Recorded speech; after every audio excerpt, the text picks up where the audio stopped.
9:14 is our time, and our guest this morning, Dan Wos, the author of Good Gun, Bad Guy, and Good Gun, Bad Guy 2. Dan, how in the world are you this morning, sir? Hey, KB, how's everything in Missouri? I'm doing great. Well, we're starting to see a little sunshine. I think folks would like it to maybe be a little bit warmer, but then, of course, last week at this time, everybody was complaining, well, oh my God, it's 85 degrees in October, and I don't like it here, and I want to move, and I'm going wherever I'm going to go, and now it's 38, and they're going, oh my God, it's too cold, I can't handle the cold, I want to get someplace where it's warm. So it's Missouri, man. It's if you don't like the weather, wait 5 minutes. That's what we say. Exactly, yeah, same in New York. We get the same thing.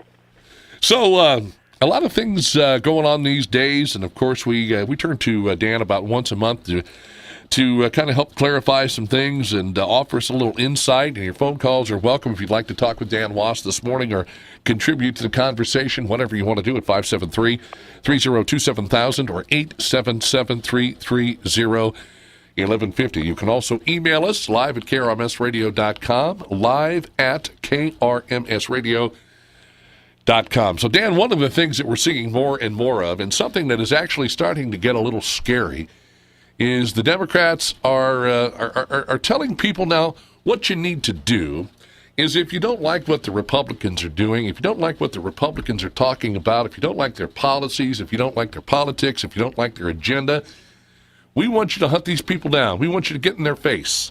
We don't care where it is. If they're having dinner, maybe a Republican senator or a Republican representative is having dinner with his wife, or maybe a Republican representative is out with her family, or, we want you to get in these people's faces. We want you to argue with them. We want you to contest anything and everything that these people say and do, and we don't want you to let up on them for any reason at all. If you see a Republican, if you see a conservative, now is the time to challenge these people on all of the issues. We've got an election coming up, November general election on November 6th.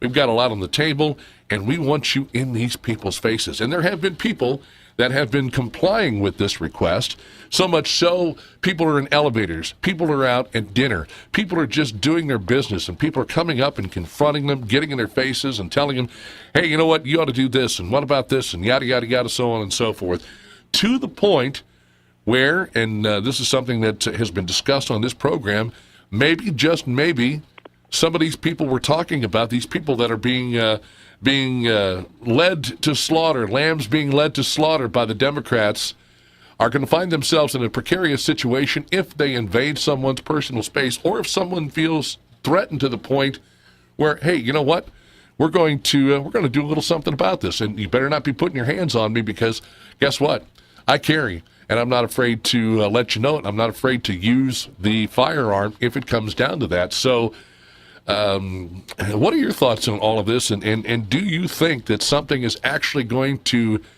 take place? Something's going to come to a head where some conservative, some Republican that is packing is in a situation where they feel threatened and they would like to take their firearm and possibly use it to protect themselves? Well, to answer your question, the short answer to that is yes, I think something will happen, but I want to go back and talk about what you just said. You nailed it exactly. And what's happening, though, is the Democrat leaders are encouraging their supporters, most of them puppets, to go out and incite violence. And they know, these Democrat leaders know that the majority of conservatives are well capable of taking care of themselves and defending themselves and their families. And I sure hope that they change course and retreat a little bit, because they're walking right into a big problem for themselves. Democrat leaders know this. That's what makes it so sinister. That's what makes this whole thing so evil and dangerous, to incite this kind of violence and to say the things that Eric Holder and Hillary Clinton and Mad Maxine are saying is really putting people in danger, and people who don't really know any better. I mean, these rioters, these people like Antifa, and a lot of these people are so angry and so filled with hatred that they don't see logic anymore. They're just going out there in a violent rage. And if they could see with a little bit of logic, and they could recognize the danger that they're putting themselves in, they would probably turn around and say, "Wait a minute, this isn't okay. This is kind of dangerous," because good Americans, real Americans, conservative Americans are well prepared.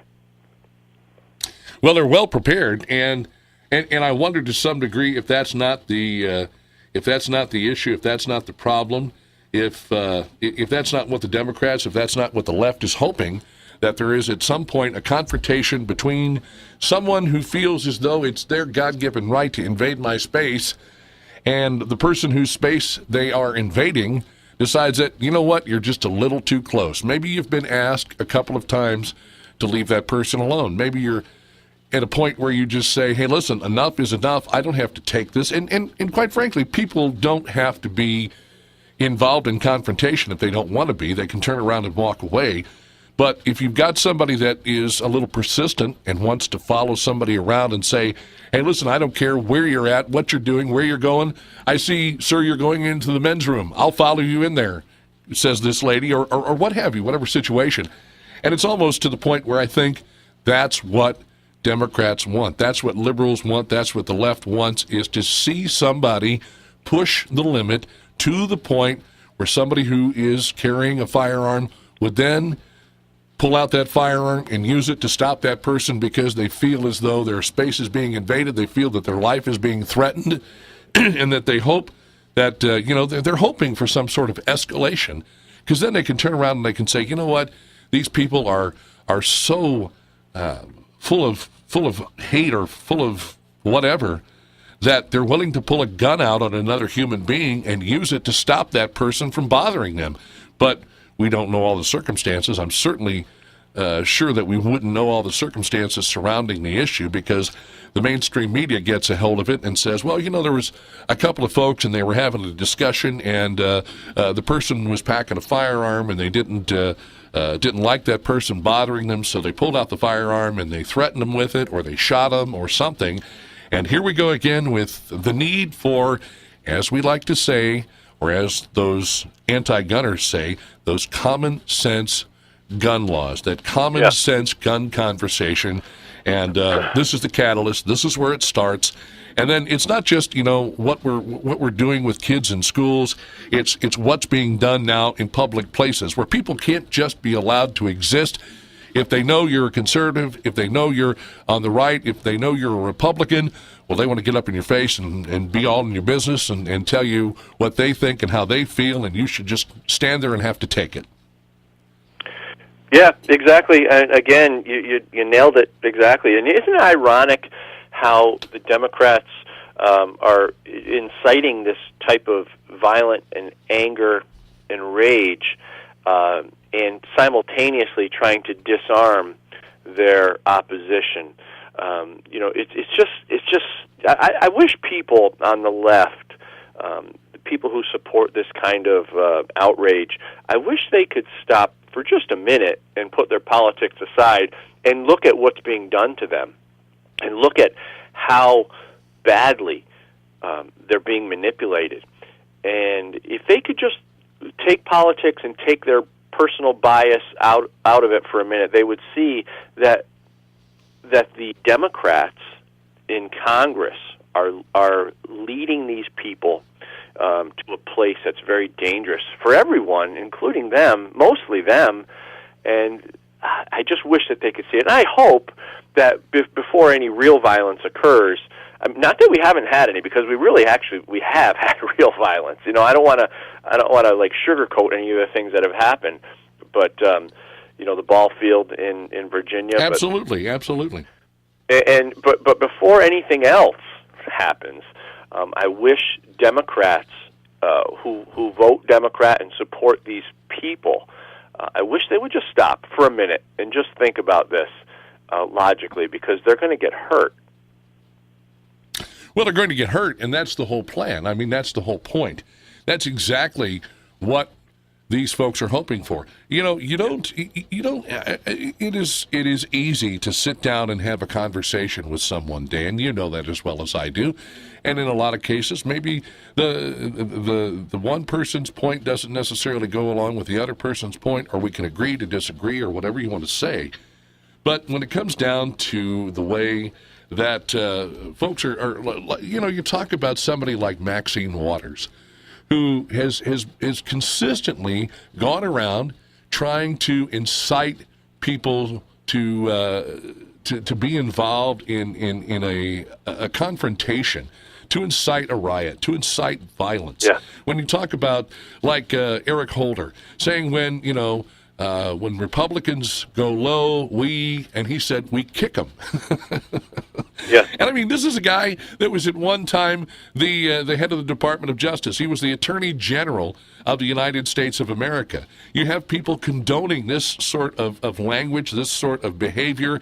And then, you have people out there, and I would say that it's fair to say that these people exist on both sides, that are people who would definitely take it to the extreme, to a point where they're maybe putting their hands on someone, maybe shoving someone, maybe grabbing someone, committing some sort of assault, to where the point gets even more heated than it should have in the first place. And then somebody's reaching in and pulling out a firearm and saying, listen, I don't have to put up with this. I'm not going to put up with this. You're not going to touch me. You're not going to confront me in such a way that I feel threatened. I'm going to do something about it, by God. And then you hear about this person firing their weapon in order to, what they felt was to take care of a threat, to take care of a situation that just wasn't going to go away, just wasn't going to stop. And then, before the shell casing hits the ground, the conversation is already being started about, yes, we need to sit down and talk about more common sense gun laws and the whole 9 yards. So there you go. Yeah, and that word common sense, all that's thrown in there, because if you go against what they say, then obviously you have no common sense. So it's just a little bit of leverage. The whole argument is ridiculous, but people need to start seeing it with logic. And I just hope that we can here's the thing. In New York City, we're going through this thing where I can't defend myself in New York City. I can't even bring a squirt gun into the city, and there's a big thing right now. It's called an amicus brief that's being brought to, and hopefully this case goes to the Supreme Court. Basically, what the law in New York City says is that you can't defend yourself outside your home. If you have firearms, they're to stay in your home, and so you can't travel in or out of the city with them, and it really puts people in danger. And the Democrats who put these pieces of legislation in place are also the same ones who are inciting violence, and they're creating this. They're really doing a great job at it.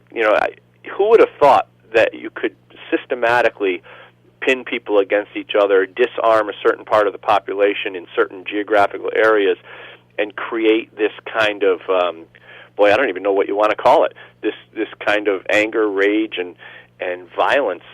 This is about ready to boil over, and I sure hope that we as Americans get smart and stop for a minute and think about what's about to happen. Exactly. And we're going to stop for just a moment and take a quick break. Dan Wos is my guest. He is the author of Good Gun, Bad Guy and Good Gun, Bad Guy 2. He is a speaker that travels the country talking about the Second Amendment, the anti-gunners, and he is on the program with us for the first hour of the KRMS Morning Magazine. If you'd like to chime in with your thoughts, feel free to do so at 573-302-7000, 877-330-1150, or email me live at krmsradio.com. 9:30 is our time. Make it 9:33. 40 degrees now, so I guess that sun came out and automatically started warming things up. My guest is Dan Wos, author of Good Gun, Bad Guy and Good Gun, Bad Guy 2. He is also a speaker that tours the country talking about the Second Amendment, the anti-gunners, and, of course, something you won't hear him talk about is common sense gun laws. Dan, how are you doing this morning? Hey, good. I'm doing good. Yeah, common sense gun laws, huh? How do you like that? I like it like, I don't know, like I like the flu. How about that? Yeah.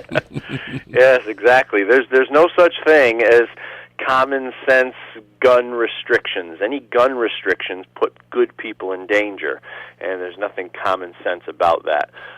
But when they put that word common sense in front of gun restrictions or gun laws or gun regulations, people who don't know any better follow right along like puppies, and they support these things that say common sense next to them. So the truth is, gun restrictions only affect good people, people who we don't need to be concerned with. Mm-hmm. It disarms them, puts them and their families in danger because they can't protect themselves most often. And what it does is it emboldens emboldens the bad guys, because bad guys don't pay attention to these laws or restrictions or rules or regulations anyway. So they're still out doing the same thing. As a matter of fact, they're doing it more freely, because anytime they find, like for instance, a gun-free zone, they know that the bad guys know that they can go in there and do their dirty work. And the gun restrictions, also known as the gun-free zone, removes any opposition that they would have. So common sense gun restrictions is just a nomenclature to convince people who can't critically think this stuff through, or people who aren't paying attention, to just go along with it and vote for the person, the legislator who's running at the moment that will disarm, their fellow citizens. I was watching a YouTube video, not a YouTube video, but a video on Facebook. I believe the gentleman's name is Mark Robinson. And Mark was talking about how he is a law-abiding citizen and how he, carries a firearm. And he says, when they start coming up with all of these laws and all of these common sense gun laws and the approach to all of this, that, if he's told that he has to give up his firearms, he will give up his firearms. He will turn the firearms in. He's a law-abiding citizen. But he said, well, now, do you think the bad guys are going to do that? Do you think the Bloods, the Crips, do you think they're going to turn in their guns? Do you think they're going to be law-abiding like everybody is asking them to be? And, of course, we know the answer to that. The answer is no.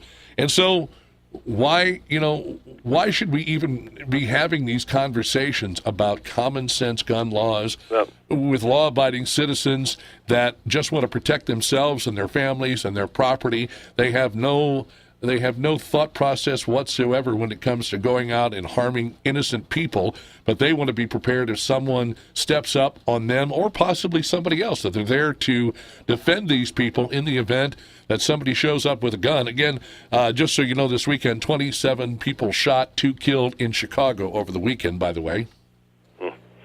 Well, yeah, Chicago recently is able to, the citizens of Chicago are recently able to carry a gun now. I'm not sure exactly what the parameters of their carry permits are, but that has changed a little bit.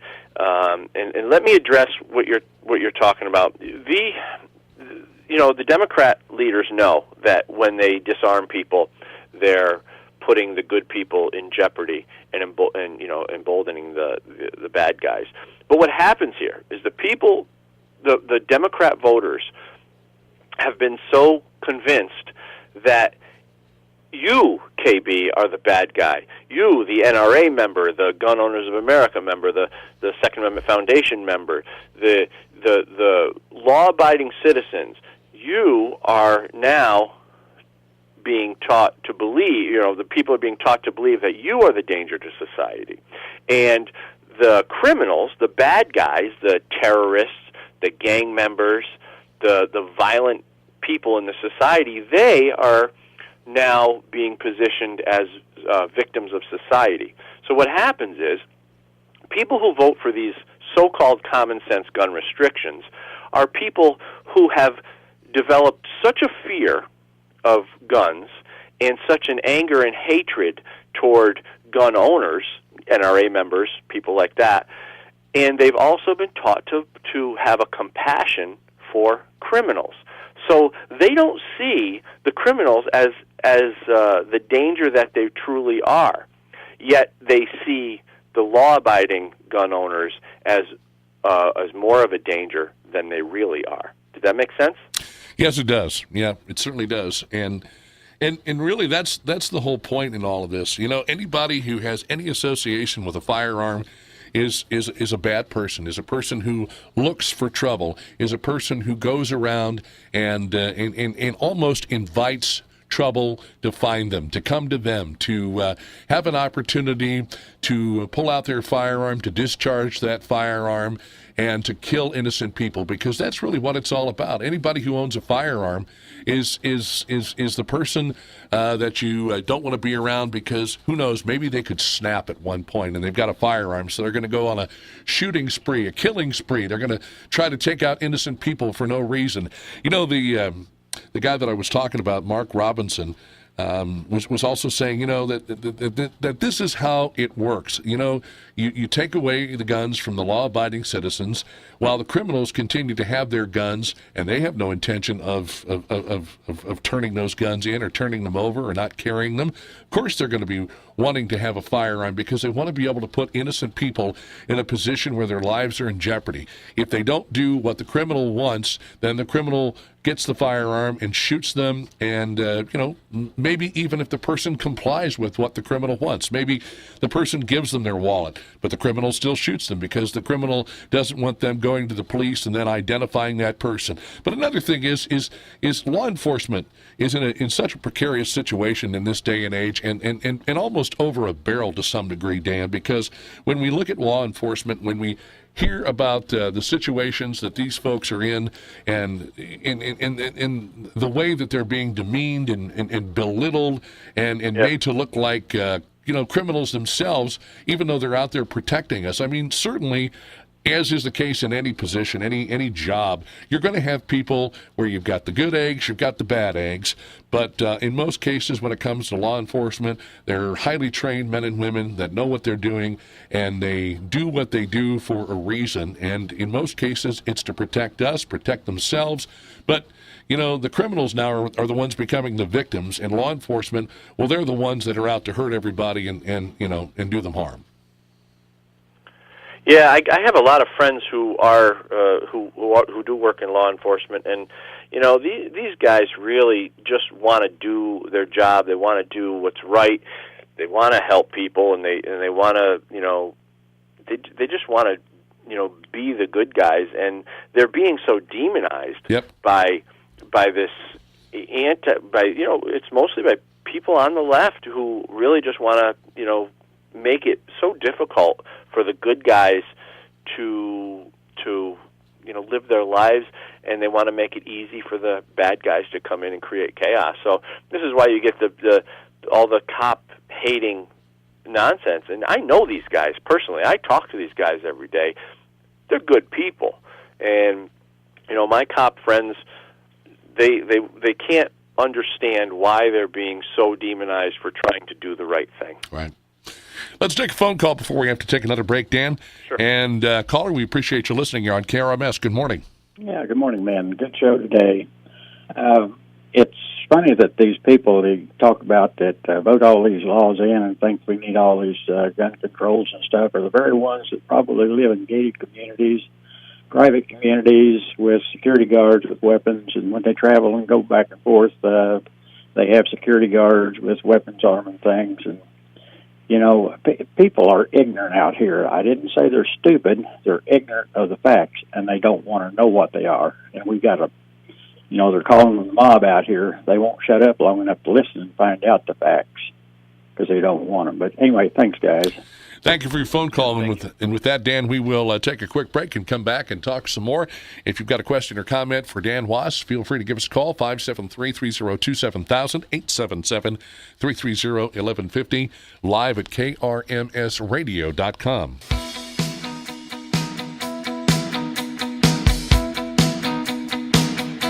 .946 is our time. Dan Wos is my guest. Coming up next hour, Mark House will join us. Mark with Grand Glaze Wealth Management. We'll talk a little bit about your financial future with Mark. You can call those folks at 573-693-1775 if you have any questions for them regarding finances, what you'd like to do with the money you have, how you'd like to set up the future for you and your family. 573-693-1775. All right, Dan, we are kind of kicking things around here a little bit as far as, gun ownership in these United States and what it means to be a gun owner, what it means to be confronted by people who could very well push the limit to the point where, maybe you're looking at a situation developing, a situation where, you don't feel safe and you feel like, just maybe that things aren't going your way, things aren't, you don't feel comfortable, I guess is the best way to put it. But also something else that we wanted to talk about here this morning is an article you sent me on Facebook about 17 states file Second Amendment briefs with the Supreme Court. And obviously I think that's something that we'd like to know about. What about this particular situation? What are these states doing filing Second Amendment briefs? Let's talk about what those briefs are all about. Well, I mentioned it earlier. It's related to the New York City rules, which require people to have a special permit. It's very, very difficult to get and expensive, and it's under what's called a may issue. So if you live in New York City, they may issue it to you, as opposed to what's called a shall issue, which means that as long as you meet basic requirements, you're not a felon or anything, then you shall be issued. But in New York City, it's different. It's a may issue where you have to send letters and you have to convince them why they should grant you the privilege of your Second Amendment privileges. In their mind, it's a privilege and not a right. So it's a terrible thing, because what happens is it makes people in New York City have to keep their firearms in their homes locked up, and they can't take them out. You can't remove them from the home, which violates the Second Amendment, which violates their right to keep and bear arms. So what happens now is there are 17 states filing what's called an amicus brief, and that means that they are they're challenging the New York City, the rules of New York City, and it's being led by Louisiana Attorney General Jeff Landry. And what I hope will happen here is that this will go to the Supreme Court. Now that we have a little bit of constitutional leverage in the Supreme Court, I would love to see this, but the Supreme Court has always been hesitant to take on these Second Amendment cases. But hopefully that will change. Somehow we just lost Dan. He was, I don't know how that happened. Just sat there and all of a sudden, click, there it goes. Well, I'm sure he'll call us right back, folks, and so we will wait for Dan to jump back on the phone. He's probably doing the same thing I'm doing when that first happened, and that is he's a little confused. He's like, what happened? And so it'll take him a moment or two to realize what's going on and then dial us back up. And so he will join us to continue the discussion, talking about the 17 states that have filed these briefs with the Supreme Court in this particular instance here. We'll wait for him to kind of jump back on with us. See if he. Unfortunately, I don't have his number. I do, but it's not here in front of me where I can access it to give him a call back. All of a sudden, he was talking, just minding his own business, and the next thing you know, look out, he's gone. There he is. Let's see if we can get him back on here. Dan, I do not for the life of me know what happened, sir. You were talking, everything was great, and then all of a sudden you just click, and we got the dial tone, and you were gone. So I'm glad that. I'm so sorry. I don't know what that was. Are we on now? We are on right now. Yes, you're right back on the program with me. So if you would just pick up where you left off, that'll be fine. Well, I'm not sure where I left off, where I got cut off, because I just kept going and going. So, but basically, this will hopefully be another Heller type case and go to the Supreme Court, because Heller, we won in Heller because D.C. was trying to violate the rights in a very similar way that New York City is trying to do. Supreme Court cases are unlikely. Typically, they don't like to bring these type of Second Amendment cases to the Supreme Court. But now that we have, like I said earlier, constitutional leverage, where we have a majority of Supreme Court justices that support and defend the Constitution, that maybe this will go to the Supreme Court, and maybe we'll have another Heller on our hands, which would be great for gun owners and great for the Second Amendment. Well, again, we'll have to see how all of this plays out with these various states. And I didn't see the list of all of the states that are involved, but would you? I can tell you. Okay. Yep. Alabama, Arizona, Arkansas, Georgia, Idaho, Kansas, Kentucky, Michigan, Mississippi, Montana, Oklahoma, South Carolina, Texas, Utah, West Virginia, and Wisconsin. They all joined. Well, I did not hear Missouri in there. I don't see Missouri in there. Right? Missouri's not on the list. Okay. Nope. Well, and of course, of course, New York. But this has really been. I wish that some of our people from New York would challenge this New York City thing, because it's really difficult going into New York City, and even going through New York City. I travel a lot, and I'm down that way all the time, and trying to get through Jersey and New York City is an absolute nightmare, jumping through hoops if you carry a gun. Well, and what are you supposed to do? I mean, you're a law-abiding citizen. You own a firearm. You know how to properly use the firearm.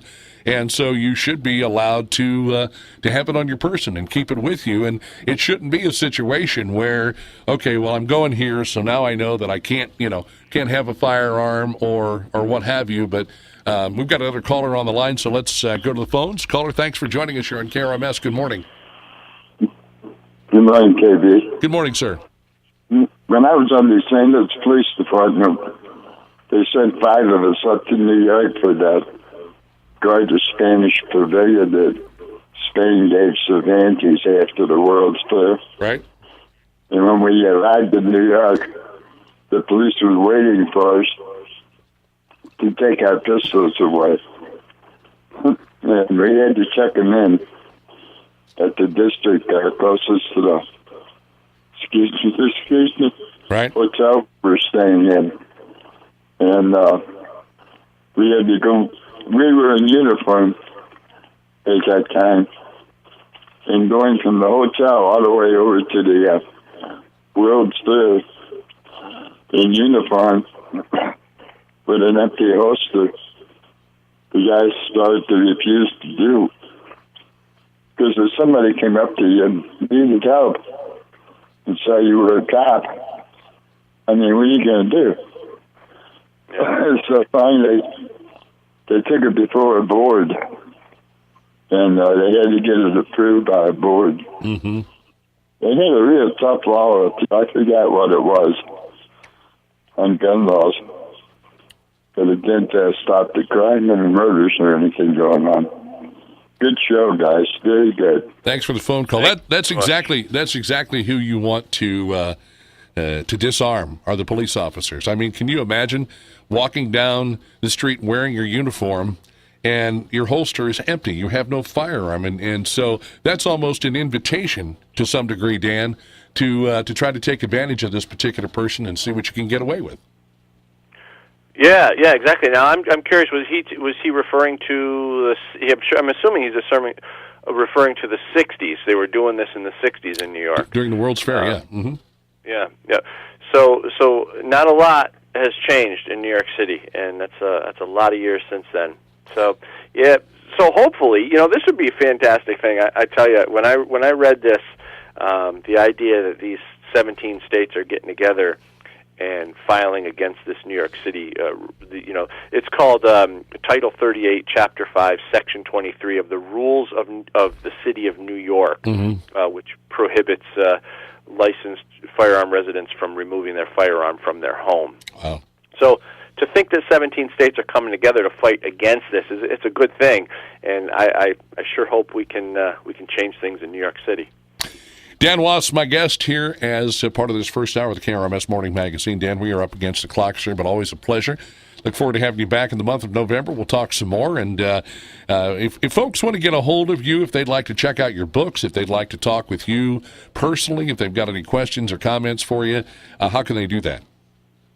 Well, they can find me, my email, my books at goodgunbadguy.net or goodgunbadguy.com. If they just want to buy one of the books, they can go to Amazon and search Good Gun Bad Guy.